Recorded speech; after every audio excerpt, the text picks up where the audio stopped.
Memphis in May 2011, here with the winningest man in barbecue, Myron Mixon himself. Myron, what makes Memphis style contest so special to you personally? Well, I mean, Memphis contests stand out above and beyond most sanctioned bodies because it has on-site judging, where you have the judge actually show up here at your site. You basically take them from the raw state of your product, in our case the whole hog, right up to how it got to the grill, what you did prepping it, as far as injections or marinates or anything like that, to the finished state, where the part they're going to get the sample. You tell them about your condiments you got to go with it, such as your sauces and rubs. And you basically got 15 minutes to give them the story.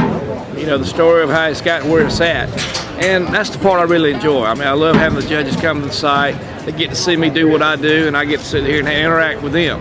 Now, of course, you also have where they got the blind part of it, where you send in a box to the bag, where the judges don't actually know whose box they're judging. And, you know, that's the way most sanctioned organizations are. Most of them are just all blind. But Memphis is unique in the fact that you get to do the on-site judging, but you also, there's another aspect, it's all pork. You don't have anything in here but pork. And you got the whole hog, you got the shoulders, and you got the ribs. In our case today, we like to do whole hog. It's has won 3 world championships for us.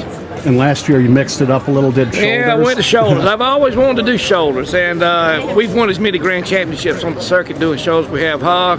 We wound up 7th in it, and that was respectable, but I came back to what I know and love.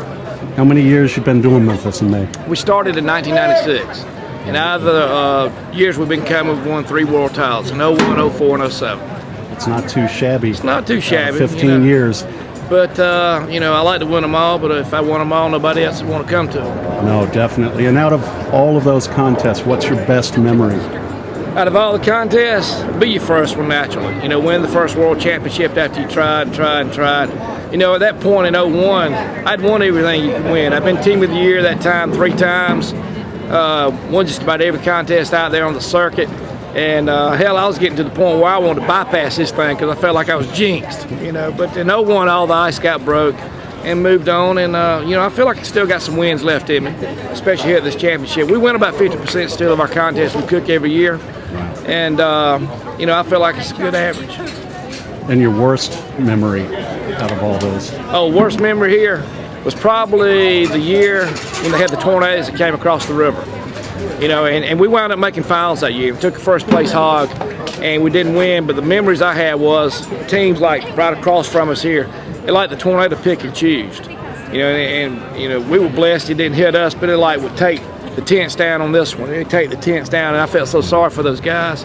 You know, they didn't even have it. They didn't come back and compete that next morning. They didn't have nothing to compete with. They just win and tore up all their stuff. And that's a bad way to end the day.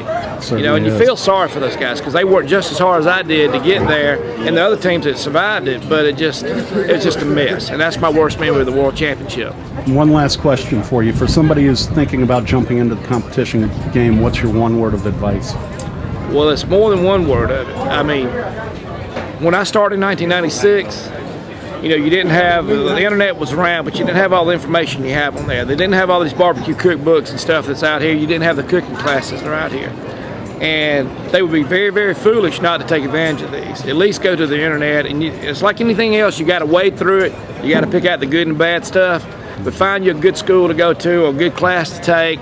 You know, find you a good cookbook. At least go to the internet and get some recipes and stuff. And it will shorten your learning curve. I mean, it really, really will help you. Don't be hard-headed and say, oh, I'm going to figure it out on my own. Because all these other guys who ain't taking that stance and are getting the recipes and are going to the cook schools, they're going to eat your lunch. So you need to be right there with them. That's sound advice. Speaking of cookbooks, what you got there? The best cookbook there is out there right now. And guess whose that is? Smoking with Myron Mixon. It's your damn book. It's my damn book. If you look on there, it's the winningest man in barbecue. We was going to say the damn meanest SOB in barbecue, but we couldn't get that cleared.